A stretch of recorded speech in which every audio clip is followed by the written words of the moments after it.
BNP নেতা ফজলুর রহমানকে নিয়ে রাজনৈতিক অঙ্গনে বেশ একটা জমজমাট আলোচনা চলছে, ক্ষোভ বিক্ষোভ চলছে। তার বাসার সামনেই অবস্থান নিয়ে আছে কিছু লোকজন, তারা গ্রেপ্তারের দাবি জানাচ্ছে।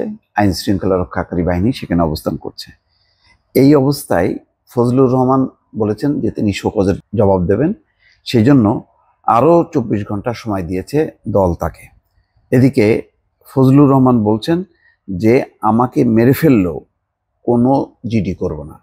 তিনি 5ই আগস্ট কালো শক্তি ঘটিয়েছে এই কথা তিনি বলেননি, বলছেন যে প্রমাণ করতে পারলে আমি ক্ষমা চাইব। তিনি বলেছেন যে পুরো ভিডিওটা দেখা হোক, যে আমি কালো শক্তি 5ই আগস্ট ঘটিয়েছে এমন কোনো কথা বলেছি কিনা। তিনি বলছেন মেরে ফেললেও কোনো জিডি করবেন না বলে মন্তব্য করেছেন বিএনপি চেয়ারপারসন উপদেষ্টা ফজলুর রহমান।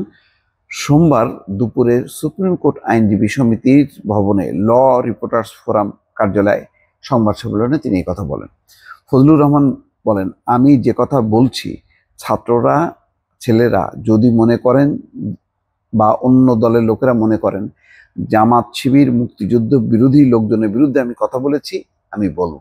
এতে যদি কারো অসম্মান হয় বা কাউকে আঘাত করে থাকি, তাহলে তারা এটার পলিটিক্যালি জবাব দেবেন। এটার জন্য পরস্পরকে হত্যা করার কোনো যুক্তি নেই।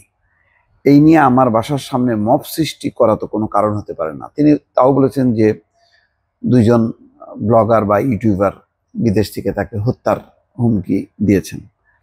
জুলাই গণঅভ্যুত্থান নিয়ে বিতর্কিত মন্তব্য করার অভিযোগে বিএনপি থেকে কারণ দর্শানোর নোটিশ পেয়েছেন ফজলুর রহমান। তাকে গ্রেপ্তারের দাবিতে রোববার মধ্যরাত থেকে সেগুনবাগিচায় তার বাসার সামনে বিক্ষোভ হয়। পরে সেখানে পুলিশ এবং সেনাবাহিনীর সদস্যরা অবস্থান নেন। এই বিষয়ে ফজলুর রহমান বলেন, তারা তাদের দায়িত্ব পালন করছে বলে আমি মনে করি। বিক্ষোভকারীদের অবস্থান প্রসঙ্গে বলেন, আমি জানি তারা এখনও সেখানে আছেন। আমার বাসা থেকে ফোন করার সঙ্গে সঙ্গে পুলিশ এসছে, আমি এটা অস্বীকার করব না। একেবারে 10 মিনিটের মধ্যে পুলিশ এসছে। আমি তাদের কোনো দোষ দিচ্ছি না, তবে বাসায় যেতে নিরাপত্তাহীনতা বোধ করছেন বলে জানান বিএনপির এই নেতা। ফজলুর রহমান বলেন, বাংলাদেশের মানুষকে জানাতে চাই আমার জীবন বড় শঙ্কায় আছে। আমি আমার জীবন নিয়ে যতটা চিন্তিত তার চেয়ে আমার পরিবারকে নিয়ে বেশি চিন্তিত। মৃত্যুকে আমি ভয় করি না, তবে অপমৃত্যু আমার কাছে বেশি লজ্জাজনক। তিনি বলেন, আমি নিরাপত্তাহীনতা বোধ করছি, তবে মেরে ফেললেও আমি জিডি করব না। ছাত্ররা যদি মনে করে বা ছেলেরা যদি মনে করে আমি যে বক্তব্য দিয়েছি তাতে অপরাধ করা হয়েছে, তারা আমার বিরুদ্ধে মামলা করুক, কারাগারে পাঠিয়ে দিক। 5ই আগস্ট মেনে নিতে পারছেন না এমন অভিযোগের বিষয়ে বলেন, আমি এটার কোনো জবাব দেব না। সংবাদ সম্মেলনে ফজলুর রহমানের স্ত্রী, ছেলে উপস্থিত ছিলেন।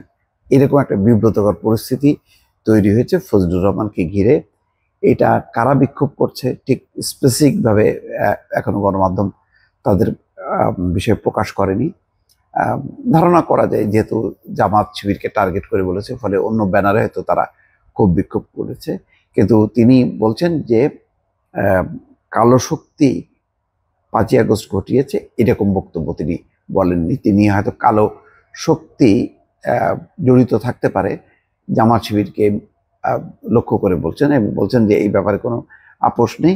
তিনি জামাত শিবিরের বিরুদ্ধে তিনি তার বক্তব্য অব্যাহত রাখবেন। এখন দেখা যাক, আরো 24 ঘন্টা সময় দিয়েছে দল, সেই 24 ঘন্টার মধ্যে কি জবাব দেন এবং তার প্রেক্ষিতে দল কি সিদ্ধান্ত নেয়, অথবা ফজলুর রহমান তার অবস্থান পরিবর্তন করে কিনা সেটাও এখন দেখার বিষয়। দর্শক ভালো থাকবেন, আল্লাহ হাফিজ।